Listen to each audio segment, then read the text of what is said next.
9:15, everybody. So, Girls of the World doing more than ever before. It's a new book written to inspire and empower young people. And joining us is the co-author, writer, and speaker, Michael Tyler. So good morning to you, Michael. Thanks for being here. It's fantastic to be here. I mean, this is nothing new for you. I mean, you've written books. You're known for your books, The Skin You're In and Mirror Face, which talks about self-acceptance. Right.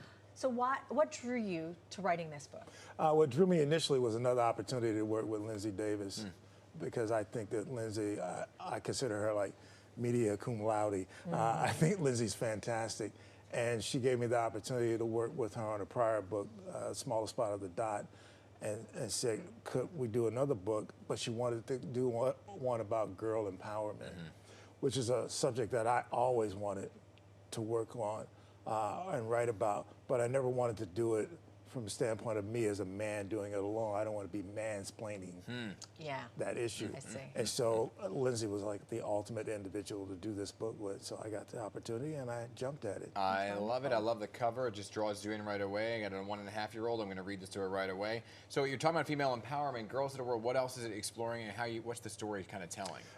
To me, what it's really about and what it's talking about is not necessarily girl empowerment, but to me, it's sort of re-engineering thought about how society should be put together. Because I don't think, my study of history is that there's never been a society that reached its maximum while discounting half of its citizenship. And so to me, if we're ever going to reach our maximum in this country, that more perfect union, because we tend to think of that along racial lines, it has to first conquer the barrier of the gender line. And so I think that that's what this book is trying to usher in, is how do we set that ground, not just for girls. Yeah, I was just going to ask you about but for boys, not just for mothers, but for fathers as well. And why did you feel like it was important to make sure that everyone was included? Again, I think that if we are going to ever have the most of what we can be, we have to recognize the most of who everyone is.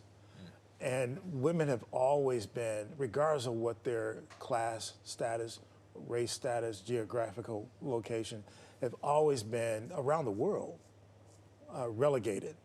And I think that particularly now in this society, as divisive as we are, and as caustic as we become, that this is the time that I think is perfect for girls to take the leadership of their own identities to put forth what a new America could be. And that's the level on which I think about it. Yeah, and starting at such a young age, too, right? Shaping the mind at such a young age for acceptance and so much. You're saying that begins, this is a book recommended for about 4 to 8 years old, right? Right. Yeah, and the age thing is critical, because you said at such a young age. When I did The Skin You Live In, I was doing research about at what age are children imprinted with racism and sexism. Age 2. Wow. Age 2.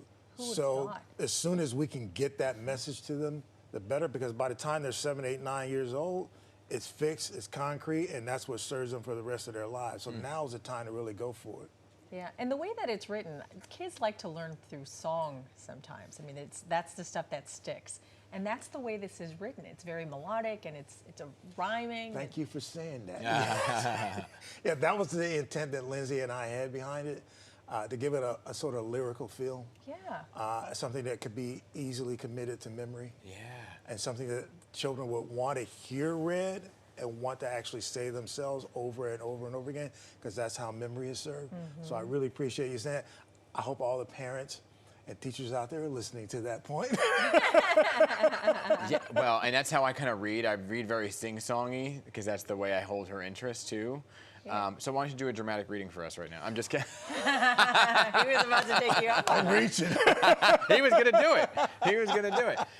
Are you doing some readings of this out in at different bookstores and stuff? Yeah. Not so far. Nothing here in New York. I'm looking forward to it, but I do have things scheduled. I'm from Chicago. Yeah. So when I get back, I'll be doing more in Chicago. Okay. Yeah, and I want everybody to know about this book, that they can go anywhere to get it. The one thing that's great about this book is its availability, because I think the more this book is saturated in society, its message is saturated in society, the more effective it'll be. I think the more that message will carry on to what our purpose is about it. So go out there and get it. Check it out in your libraries, your bookstores, wherever. Yeah. I think it'll end up being somewhat of a mantra for a lot of folks. reading And this book. it happened during Women's History Month. Right? During Women's History Month. Yeah. Could not have happened at a better time. Yes. Right? And women's history is human history. Yes. Yeah. Black history, we just Exactly. got through going to Black History Month, is human history. It should not be relegated, it should not be separated, it should all be included. And until we do that, Yeah. until we take the histories of all people and combine them, we're never going to have a maximum humanity. We're always going to have tribes. We're never going to have a maximum humanity. And that's what I want to live in a world that maximizes everyone's humanity. I'm tired of tribal existences. Yeah. Well, it's a beautiful book, great artistry, and award-winning I love it. artist. Lucy Drew. Fleming. Yes, I mean, love it. It's just an amazing book, and it's great. We both are parents of daughters. He has a 1.5-year-old. I have an 11 and 9-year-old, so it's very exciting to read these books and to keep spreading this message. Oh, absolutely. And I appreciate you saying that. And it's for any age. Yes. If you're a 40-year-old man, pick up the book and read it. Learn something. Sometimes I'm reading the book for I'm like, I'm getting something out of this book more than I think she is.